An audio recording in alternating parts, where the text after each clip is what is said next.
So I am aware that it is study week. I will try as much as possible to make this worth your time and effort. So I will keep to the 45 minutes we've got, but also hopefully we can cover some things that are important.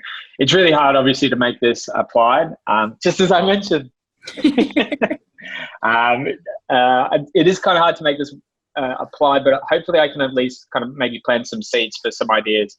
And certainly in some of the information that was put as kind of questions, it looks like the group, the student athlete group, has some pretty good knowledge of things that they could be doing, and maybe they just want some clarity around those kinds of things.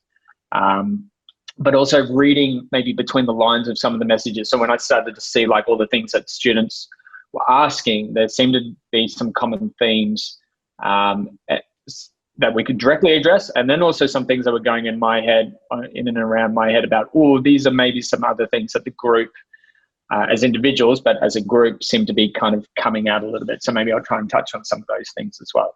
I've kind of got three big things that I want to cover based on the questions that have been asked, and try to address those questions.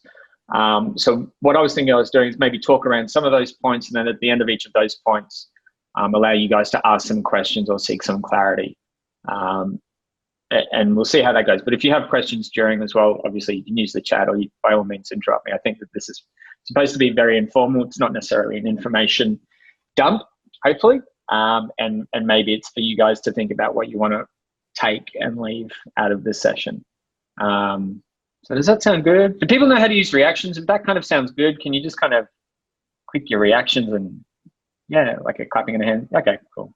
Fantastic. Looks like most people know how to do that. Nice. Okay, so here's what I took away. So Claire sent me a whole bunch of kind of questions. Some had people's names on them, some were anonymous. But the things that I kind of took away from what students were asking about in our current climate was, what can we do to at least maintain performance? And what are maybe some things that we could do to make improvements? So I've kind of got this idea of talking a little bit about, can you maintain or can you gain in the current situation? Some students talked about visualization. So I'm actually going to talk about visualization because that's probably a good one to think about. A little bit about goal setting, and a little bit about setting new challenges. So those last two, goal setting and devising new challenges, works to the idea of motivation. And that was a big thing that seemed to come out for people, is that goalposts have been changed, or I don't even have goalposts anymore. How do I kind of stay motivated, or, you know, how do I find purpose and meaning in what I'm doing? So there was some discussions around that. The next, so we'll talk a little bit about those things, and then the next thing I wanted to talk about was performing under pressure. So some people kind of raised the ye-old discussion point about, you know, I train well, but then I don't perform well, which it's probably not even a point for the COVID, but it's always, I think, an ongoing discussion that athletes have, is that, yes, I really like how I train and I see myself improving and I see myself doing really well, but I don't necessarily see those things translate into performance. What's going on? So I can talk a little bit around that, although that has a lot more probably to do with the coach as opposed to you as an athlete, but we can talk around some things that you could control. And then the final point that I wanted to raise, and this is probably just going to be an advice more than anything, was around some stress management things. And maybe that was just because Claire kind of sent me all these points of things that student athletes were struggling with or were mulling over. But the theme that kind of came through to me was, and I guess this is true for students or the population generally at the moment, is that we've been thrown a curveball, and for a large part, we've been very resilient. But then there are some cracks that are showing as well. And maybe we want to think about how we manage those cracks a little bit better. So I just want to touch on that as a parting gift or story. So those are my three: maintain and gain, performing under pressure, and then stress management. So we'll see how we go. Okay, so the first thing I wanted to talk about was imagery and visualization, which was a point that someone kind of raised as a question that they wanted. So should I be, maybe if I even look at the question, wherever it went something along the lines of, could visualization help during this time off to improve my performance when competition starts up again? Also, what are the benefits of visualization and how does it help? I thought that was a really good question. So I'm going to talk about this a little bit. I guess the first thing I'm going to start with visualization, like any psych skill. Majority of the literature suggests around psychological skills that they are incredibly individual, in the sense that some athletes will just not respond or work well with, for example, visualization. So if you're immediately thinking, no, visualization doesn't work for me, I don't want to try this, I don't want to do it, then don't force yourself to do it, because you'll probably end up worse off. If it's something you're like, oh, I'm a little bit curious about that, or even if you're in the position where you're thinking like, I'm not really good at visualizing things, but I am interested, the motivation behind psychological skills is more important than your current status with that skill. So if you don't think you're very good at visualizing, I've already mentioned this, talking about it, but it's a skill. So like any skill, like a physical skill, the more you train, the more dedicated effort you put towards it, the more coaching you get on it, the better it gets. So if you don't think you're particularly good at visualizing things at the moment, that's not necessarily a bad thing. It's more around your intentions and motivations to use this kind of skill. So it might be fairly obvious, but when I'm talking about visualization, what I'm talking about is recreating in your mind's eye the performance that you're undertaking. So I know Rob is a powerlifter, so if I was Rob and I was using visualization, I would be visualizing a lift in competition. That's the kind of crux of it. The literature around it, why I'm suggesting that you use it, is that there's a considerable amount of literature that suggests that visualization can improve your performance to the same extent as if you were to do physical performance or physical practice. So if you were to go out and train, Rob, you could potentially get the same performance gains as if you were to visualize, which is probably a very strong point in the current circumstance, where we might be limited in terms of how we're training and when we can train and what we can train with or who we can train with. Visualization might be a good strategy here. The big kicker is that your performance, you can actually improve even more so if you couple visualization with physical practice. So the suggestion ongoing here would be, if visualization or the sell around visualization is something that's attractive, that you don't just use it now in this period of time when your physical training is maybe compromised, but you also find a way to continue using it because it's going to be something that's almost a value add to your physical performance, so it can enhance it considerably. Probably the biggest sell around visualization is that it's not physically taxing. So for a lot of sports, we have a kind of physical quota, right? And if you drain that quota, you have to rest and recover. And I imagine Shona in the first presentation around sleep, if you went to that, talked a lot around the idea of the value of sleep for recovery. But there are other things that you could be doing, I guess, from a psychological point of view, that don't even tax that physical capacity in the first instance. Yes, you need some cognitive capacity and some intellectual capacity. So you probably don't want to do visualization at the very end of the day, and you want to kind of use it like a training. You want to spend some dedicated time doing it. But it does have some benefits over physical practice. Principally, it doesn't fatigue you. I'm going to quickly talk about one framework of visualization, which is probably the most rigorously studied, at least in the last decade, and that's PETLEP imagery. So PETLEP stands for a whole bunch of different things. The reason why this imagery seems to be most successful in benefiting performance is that it works on this idea of what's called functional equivalence. And that's a really academic way of saying whatever you're going to visualize needs to be so incredibly accurate to what you actually do to get performance outcomes. If you lie in your bed in a dark room, turn off all the lights and put on Enya music, it's not going to work. You're not going to get the benefits. What needs to happen with visualization in order for it to be beneficial to performance is it needs to look almost exactly the same as your performance, but just taking out the physical component. So to walk you through the PETLEP, and Rob, if you don't mind, I'll use you as a powerlifter.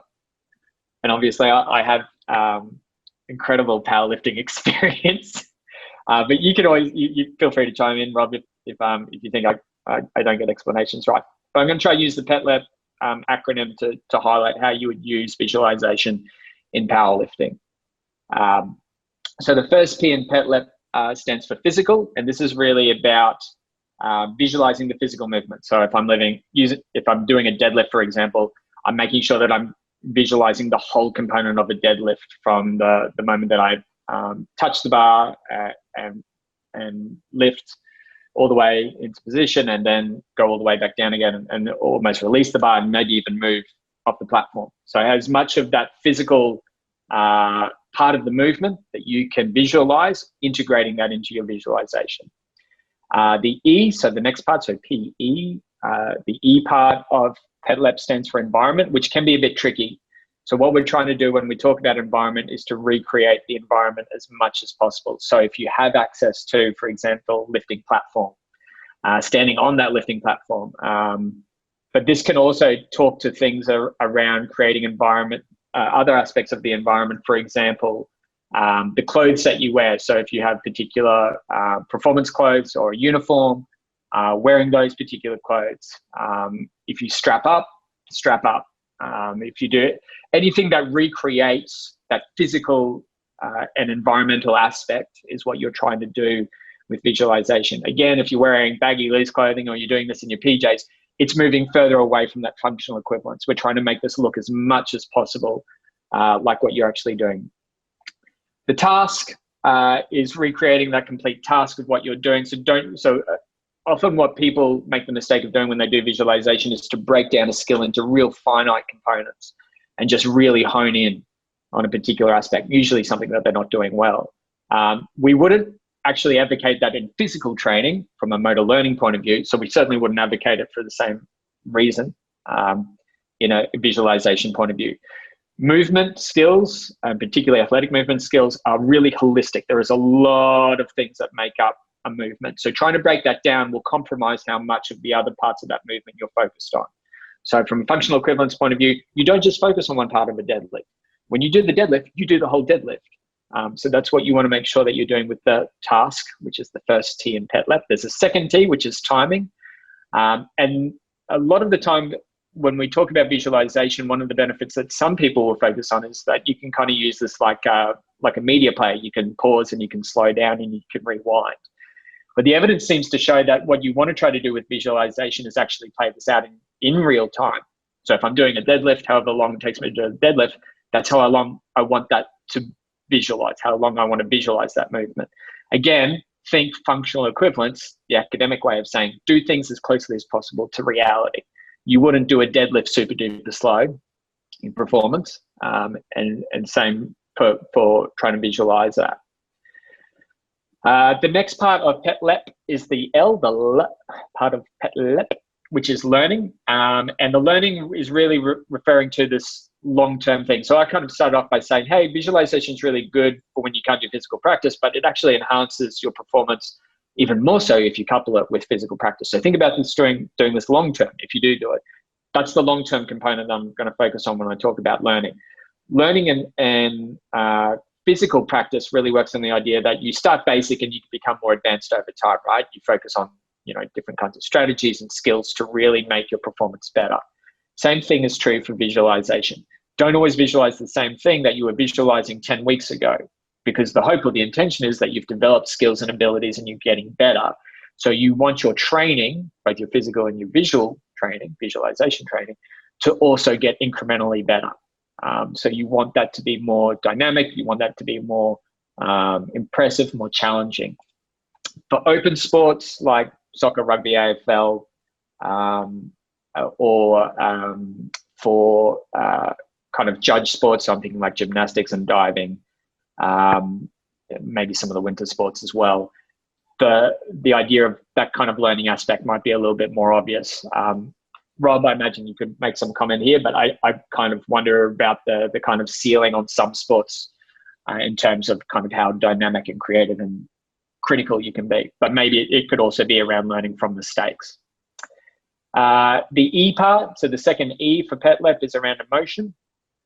And again, think functional equivalence. Try to make things look as similar as possible to reality. So in terms of emotion, what we're trying to do is recreate the emotion of an environment, which is possibly the hardest thing to do from the PETLEP point of view. But if you know that it's kind of usually anxiety provoking, or there's a high amount of energy and emotion in your performance, how can you do that in a or fairly innocuous environment where there isn't a lot of pressure and a lot of anxiety?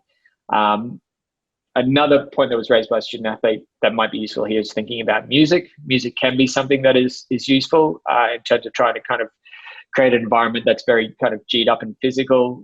You could just try to work on basic physiological arousal if you know that you kind of feel anxious. So trying to create the physiological state that represents the psychological state. So go for a run. If you know that your heart rate gets up before a performance and it's hard to recreate that by just trying to think about anxious things, do something that gets your heart rate up. Get your physical self in a state that represents the psychological self in that environment as much as possible. That is probably the hardest thing to do with visualization. The final P in PETLEP is perspective. Jury is out a little bit on whether or not visualization should be from first person, so seeing things from your own eyes, or from third person, almost like an aerial view. And it looks to be with respect to the sports that you're performing. So if you're doing, for example, a target performance, where you're trying to execute a skill that is external to you, so you're shooting for something at a distance, so basketball free throw or archery or something along those lines, a third person perspective seems to be better. I assume that, and the literature is a bit vague on this, but I assume it has something to do with the idea that your environment is a lot broader. Whereas if it's a more internalized sport, and I guess I'm going to use the idea of powerlifting again to keep using Rob, but there's a lot more internal aspects that go on with that sport. There's not a lot of, even your visual field is quite narrowed. So there seems to be a fair amount of evidence that your perspective can be more internalized for that. So you probably have to think about for yourself what your sport does and what kind of perspective it would work with best. And maybe that also changes between the activities and the tasks that you're doing for your sport. So it's not like you have to lock yourself into one for the sport that you do. There might be a need to be a bit more fluid about that. So that's kind of my imagery spiel. Are there kind of questions or thoughts? So there is one kind of comment in the chat about tennis. Tennis is interesting because it has self-paced components to it, like serving, which you would suggest would benefit, if I'm just talking about the perspective component, would benefit from an internal perspective for the serve, but then it has you have an opponent, and then you have targets where you're trying to hit the ball. So there's probably a value in thinking about having externalizing that perspective after the serve. Receiving, you probably want an external perspective because you're receiving a ball from the other side of the court. But definitely tennis is a good idea about how you create the physical, the environmental, thinking about the task, playing out a whole point as opposed to just hitting forehand after forehand after forehand, because that's not what happens in an actual point. So thinking about your movement around the court, going into your backyard or going into the biggest room in your house and actually moving, holding the racket in your hands, going through those strokes in real time, making sure you don't hit valuable furniture if you're doing it inside. All those kind of things. You're really trying to create the environment that you have with what you have. Sorry, Claire, you go. I was just wondering about what you were talking about with like judge sports and stuff. So like say diving, I guess their visual field is quite narrow, but they're being judged by a third person externally. So what is there thinking on which way is better for them? Or? Yeah, I mean, it's a good question. The judging is, how do I say this? Indirectly related to the performance. Yeah. In the sense that it's just, it's the performance measure. But in terms of your movement, kind of similar to the deadlift or the powerlifting, yeah, it's a very internalized aspect of it. That said, diving from like a 10 meter where there's a lot more movement going on, you also think about how you're used to seeing that sport and the camera angles. So thinking about some of those things, it is the most or the least evidence component of PETLEP is which perspective we should take. And maybe there's an argument there for just thinking individually what kind of makes most sense for me. Someone asked a good question as well around timing. If you're playing basketball, let's say a 10-minute quarter, should you visualize for 10 minutes? If you can maintain your attention for that period of time, by all means. If you can only maintain your attention for a set play, you could do that as well. I think the reality is in a physical world, our attention flits and flirts a little bit, but we're always physically present. So there's always a cue to get back into our attention. when we're trying to do those things at home, it can be a bit more challenging. And maybe this does connect with the learning component using basketball. Maybe you start with a set play. Maybe you move that into a set play that goes into a transition and into a defense, and then you progressively move towards a 10-minute quarter. So that would kind of have incremental learning to it. So there's also a good question here around a Paralympic sport that has blindfolding as part of it. And talking about how we recreate things that don't necessarily have a visual component to it, which is a really good question, and probably something that I didn't think of. But I think that if we're using the main mechanisms of why visualization works and moving away from maybe the visualization term, because we get really caught up with the visual aspects of it and talking about it more as imagery, then I think what you're shooting for is functional equivalence. So whatever I'm doing in my sport, so if I'm doing a Paralympic sport where everyone's blindfolded, what are the things that we're doing in that performance that I can recreate without actually doing that performance? So doing the clothes, trying to get into the environment as much as possible, doing those movements as much as I can without having to, involve other people and opponents and teammates and things like that. So even without a visual field, you can use these aspects of imagery by trying to think about what you're trying to do with functional equivalence, recreating the environment as much as possible, and in the same speed and in the same way and in the same reaction as you would in an actual performance. I tried to find a YouTube clip that was about imagery. There's not really anything that's effective out there, but I think if you're trying to hit as many of the PET-LEP aspects as you can, that again seems to be what the evidence points towards, the greater your fidelity towards PET-LEP. So if you're missing 1 or 2, that's okay, but if you're missing 5 or 6, it's probably not going to be as effective. So like I said, you don't want to be lying down in your bedroom in your pajamas. You want to be up and moving as much as possible. John, is there much, so obviously probably not in our current environment, but when we return to sort of a more normal environment, is there any benefits to using visualization and incorporating it into your warm-up routines, either before training or before matches? Is there anything there that says that's going to help you improve your performance, or it's really individual? Not directly. Theoretically, yes, that would be fine. I'm going to talk about one thing in a second around pre-performance routines that could link with that. I often think about the craziness of some of the stuff that goes on pre-performance, and it might be really hard to dedicate the time that you would dedicate to doing visualization. And some athletes might actually like visualization because they can do it at home and they can do it privately, and you don't feel like an absolute douche. But you do that on the side of a court or on the side of a pool, and you're just standing there kind of going through a stroke, and people are staring at you, and you're not actually focused on the activity because you're more concerned about how you look. Then that might compromise it. But yeah, probably the point you make around is an individual. Yeah, it could be integrated. Might depend on the sport. Might depend on the individual as well.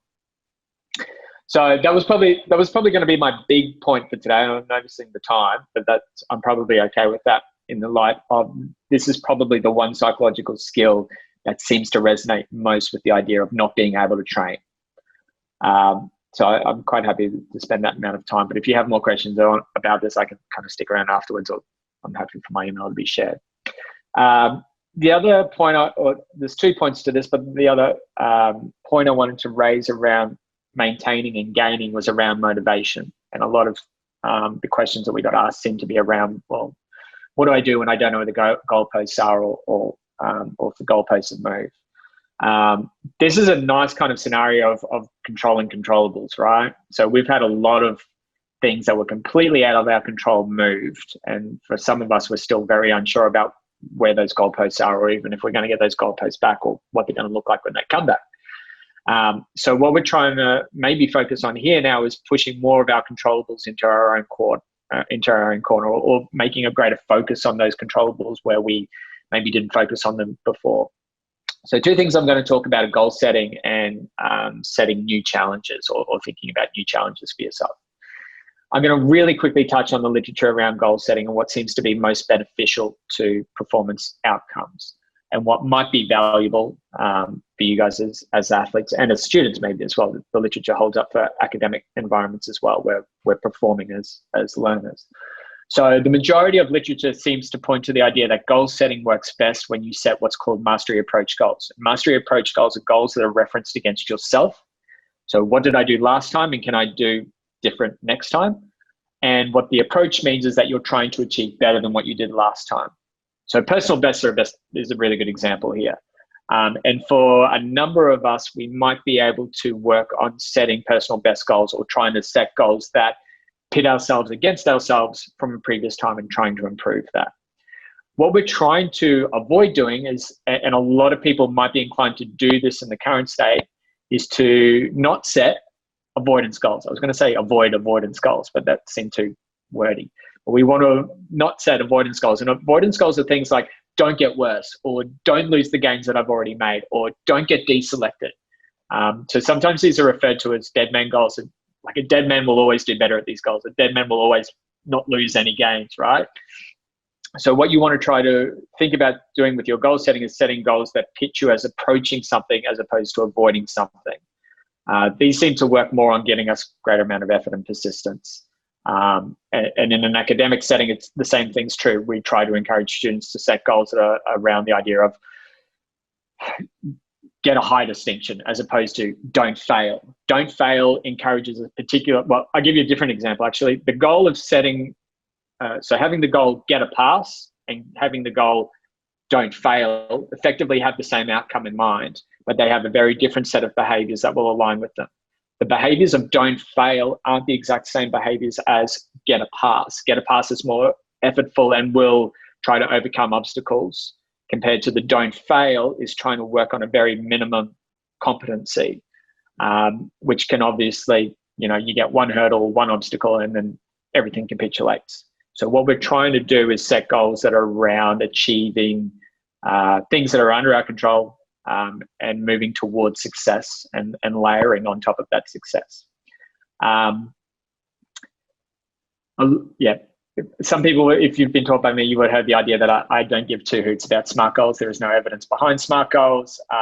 It's all come from middle management, a really nice opinion piece written in the 80s by an American who was kind of working in industry, and somehow this got bastardized into pretty much anything we do, but particularly in sport and exercise around setting SMART goals. There's no evidence for it, and I think it overcomplicates something that needs to be very simple.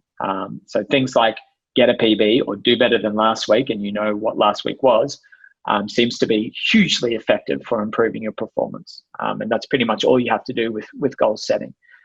So thinking about, if you're not already doing this, and most athletes are, but a lot of the time athletes are really good at setting performance approach goals.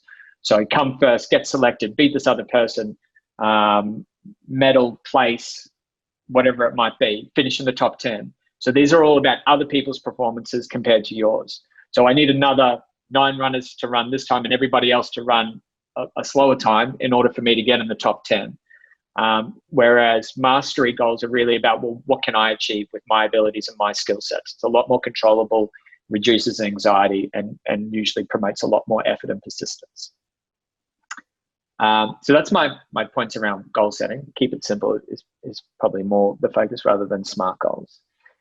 The other idea that I think is probably relevant, although I probably don't have the literature to back me up on this, is to set new challenges. I think the thing is that we're finding ourselves being not only challenged with our motivation, but feeling very unmotivated because we don't have the challenges that we once had, whether that was an Olympics, Paralympics, World Champs, or any of our competitions for that matter. All of those things have been removed from us. And it's not like we've actively gone out and tried to find things that we could supplement. And instead we're kind of sitting around kind of thinking, oh, geez, I wish we had the games this year, or geez, I wish we had the champs this year. So again, we can't control that. So what we need to think about is, well, what can we control? And there might be value here about thinking about, well, what are things that you've always wanted to do with your sport? And maybe that's right at the heart of your sport. Maybe that's around the edges of your sport that you could be doing. And that could be performance related, like a new skill or strategy. Or that could be more psychosocial related. Maybe you want to develop your leadership skills within your sport. Maybe you're kind of somewhere in the middle of the pack and you want to be more captaincy, or you want to move into coaching, or maybe you want to do these other things. and thinking about, well, how can I use this time to start moving towards some of those means and ends? What do I have to do? Maybe I could do some training online. Maybe I could do some workshops online, things along those lines. I think that the three things that I'd suggest, though, with your challenges, if you go down this path, is make sure that they're self-selected. Someone doesn't select your new challenge for you. But that doesn't mean, and this is the second point, that doesn't mean that it shouldn't be valued by others. So don't necessarily choose something just because you want to do it and other people don't value it. If you do select something, make sure that it is also valued by others, whether that's the organization, whether that's your coach, whether that's your teammates. If your squad or your team has a vision of where they're moving towards, ensuring that your new strategy or challenge that you select aligns with that. Don't go too far off piece, in other words. And the final point that I'd make around any new challenges, that should have some measurable component to it. So if you're learning a new skill, how are you going to measure whether or not you're kind of making gains in that skill? If it's a new strategy, how do you know that you're getting more competent or not on it? And that doesn't necessarily have to be a number. That could be a coach giving you feedback. That could be your own subjective rating of how you're going.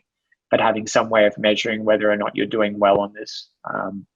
You can add other things like holding yourself accountable with rewards and punishments, but I'm not going to go too far into rewards and punishments because it's a bit of a dicey kettle of fish. So that's kind of that was the first part I wanted to talk about, like maintaining and gaining. But I don't know if people have any thoughts that have kind of popped up that they want to ask about or seek any clarity. If I just kind of pause for a moment for anything.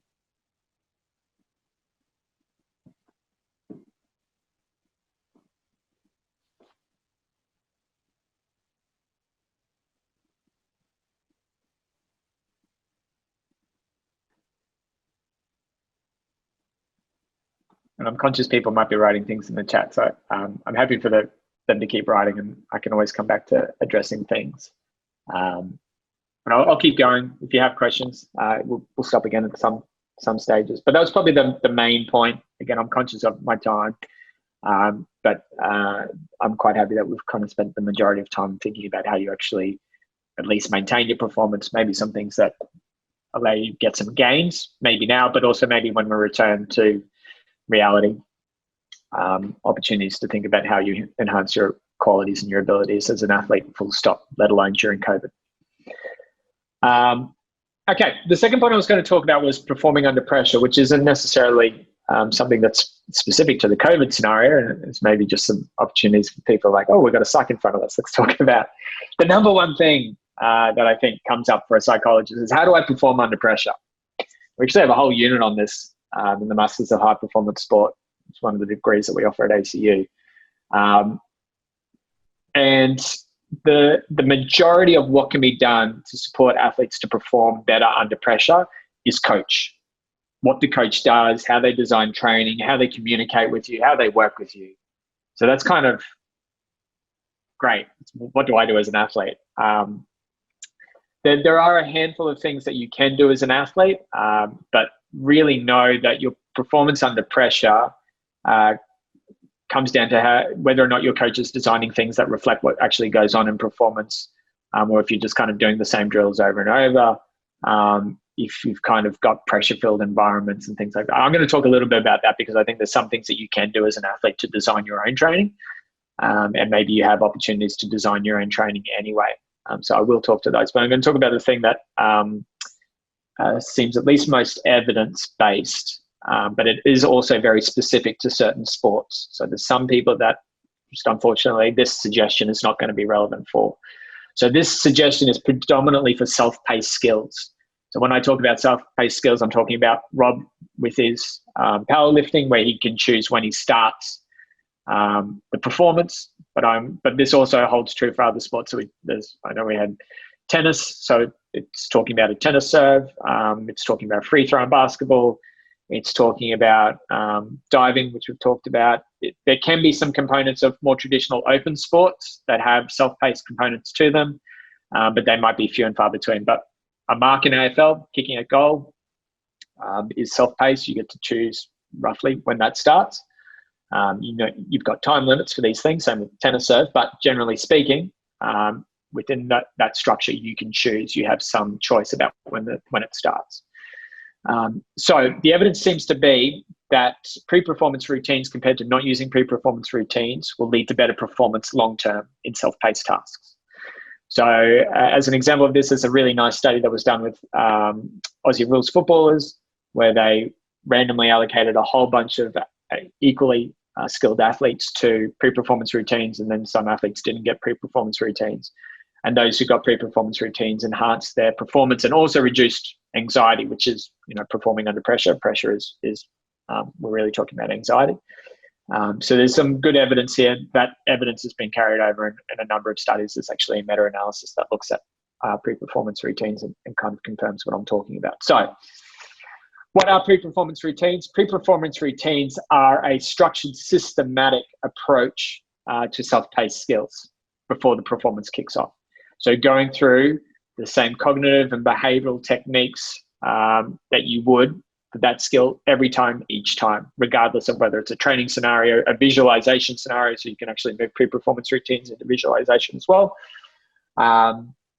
Actual competition, low stakes competition, when you're ahead by 100 points, when you're behind by 100 points, doesn't matter. Every time that you have to do the self-paced skill, you do a pre-performance routine.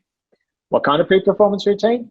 There's a number, pretty much anything that you can do that will keep you consistent. So you can do something as simple as count down from 5, so long as you do that every time.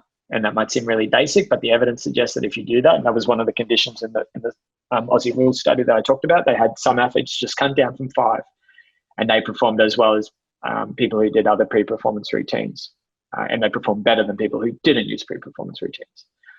You can use deep breathing, and again, the suggestion would be 3 deep breaths or 5 deep breaths or whatever it is, the same number of deep breaths each time. But you can do a few more other things that also help with pressure, which is to use things like cue words. So cue words are holistic words that cue you into your performance. So what this means is, to give an example again from the literature, if you're a golfer and what you're trying to achieve most of the time with your skill is to have a smooth stroke. So you might use the word smooth, and that can cue you into your performance before you strike the ball.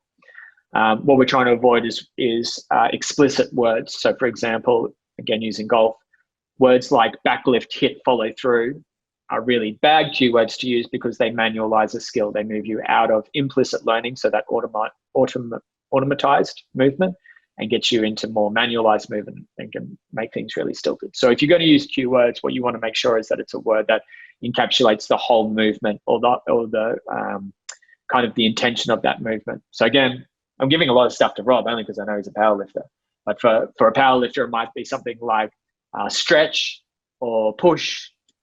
So something that tries to capture as much of the movement as possible, and certainly more those kind of emotive things for powerlifting, where you kind of want a lot of strength and a lot of power. You can kind of communicate that with the word that you use as well. So that's kind of the self-paced skills. Then I want to maybe really, and I know there's a couple of things that are coming up in the chat, but then I want to talk about, well, what if you have open skills? Like, this kind of comes down to the coach, but if you can self-coach a little bit, or if you have kind of voluntary time to do training, then these are the kind of things that lead to better performance under pressure.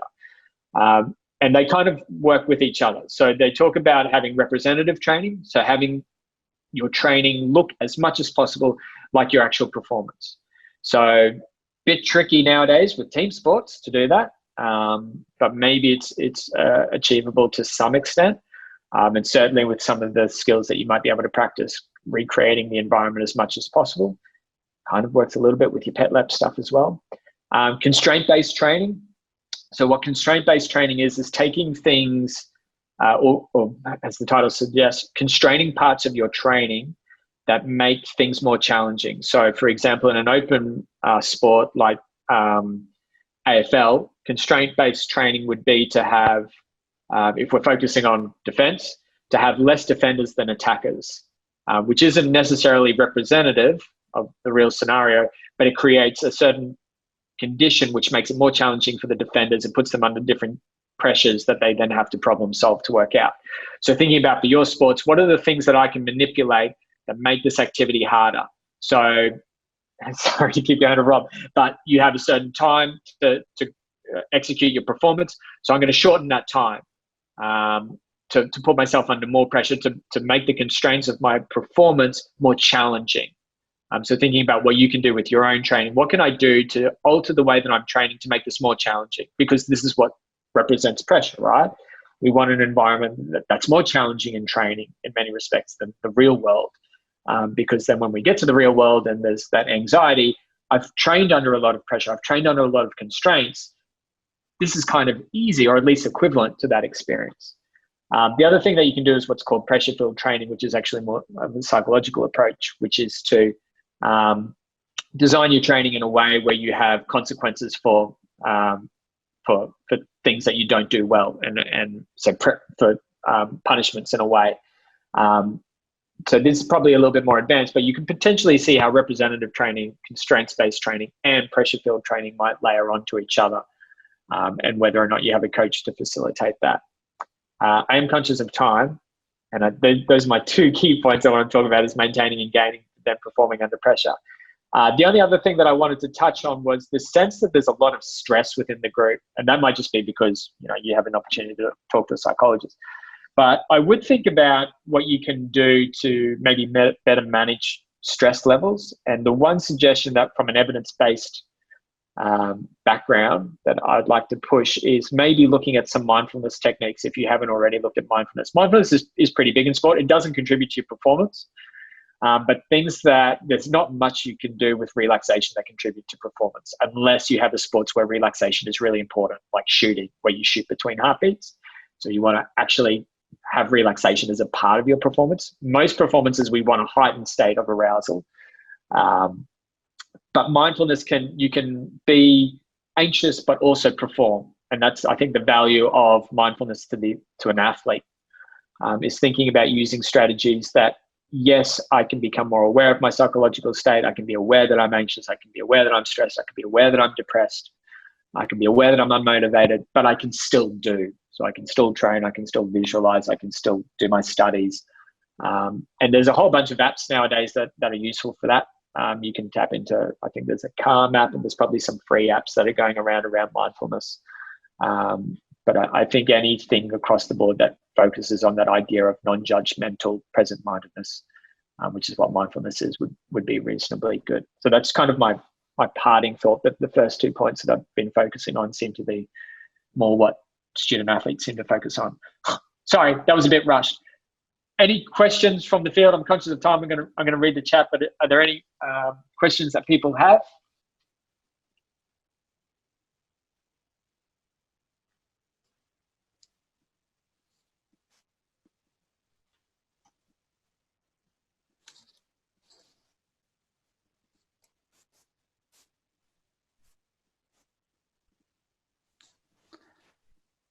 I wouldn't say I have a question, John. I just wanted to, I didn't want to jump in case other people had some questions as such, but I appreciate all the information you've shared. Obviously some of it is more around individualized sports without that sort of judging and stuff like that. I find it quite useful. I do a lot of these things already. I did send some questions in. I didn't know it was more around COVID-based training for people, because I have a full setup at home, so I'm still training as per usual. So, but I appreciate everything. It's been great. That's right. And I know you did ask about individual zone of functioning. Yeah, that's okay. It's hard. Yeah, it is. Yeah, the individualization stuff is hard. There are some questionnaires out there, and I know that you're skilled enough that you could look at the literature and you could find them for yourself. Yeah. So I'm gonna feed you the fish when I know you already know how to fish. Just a little bit extra work for you there, Rob. But there's a little bit of stuff on that. I mean, you're in powerlifting, so you want more arousal. That's what I'm aware of from power sports, is that you can't really be over aroused except for the idea that you'll lose focus, and that's maybe where mindfulness is useful. And that kind of speaks to a different theory. So I think what you'd be shooting for is as aroused as I can be. That kind of sounds sus, but as activated as I can be. Yeah, no, it's super interesting. But also focused. Yeah, Yeah, so there's so many like little questions around all that sort of stuff with the whole trying to be like little. I already have like routines as you spoke about before, like put certain songs, put that on. You know, you might have a minute, so you slow your breathing down. You're starting to get amped. Your heart rate's like through the roof. And then sometimes I just wonder, like, it's like, can that anxiety or that sort of preparedness be like too much? Like you're almost like you dosed up on some sort of pre-workout full of caffeine as well. It's like it's super interesting. Yeah. And it's look, I think the majority for a long time, and this is probably, I wouldn't be surprised if this is a conception that a lot of people hold, particularly in an athlete group, but for a long time we had this very strong idea that anxiety bad for performance and confidence good. And more we look at the literature, we seem to find that that's not necessarily true, that you can be extremely anxious and be the best performer in the world. And Roger Federer, there's so many examples of elite athletes that talk about how incredibly anxious they still are, even though they've been competing at the top of their sport for so long. And I use Roger Federer because he's quite openly talks about how anxious he gets before Grand Slams, although he's been in so many Grand Slams. So we've got enough evidence that suggests that actually it's better to have anxiety than to have confidence. So anxiety can be motivating. It can, from a psychological point of view, trigger you into acknowledging that you're in a performance context, and so you have to do something. We don't want, obviously, so much anxiety that we become paralyzed. But I think when we start getting to the so much anxiety that we become paralyzed scenario, we start moving into probably more clinical levels of anxiety, and then we start moving into more clinical psychology. And if athletes kind of feel that way, please be aware that you should be able to, as an elite athlete, access clinical psychology. There's obviously counselling services that ACU offers as well, but maybe Claire and Jamie can speak more so about the service providers that are around. That's not really the bag for a sports psychologist. I know someone did talk about, what's the value of accessing a sports psychologist.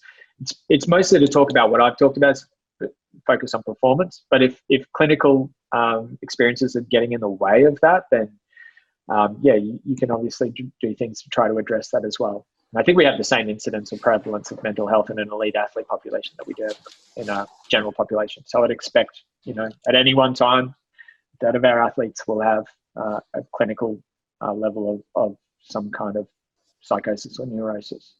But there's support that's available. It's about kind of asking for that help. I went tangent on that, Rob. Somehow we ended up in clinical psych. And my bad. I just, I don't think that's your fault. I'll cop it on the chin. It's no problem. Any other thoughts or questions? Well, we've got John on the line. Would anyone like to throw any other questions out there?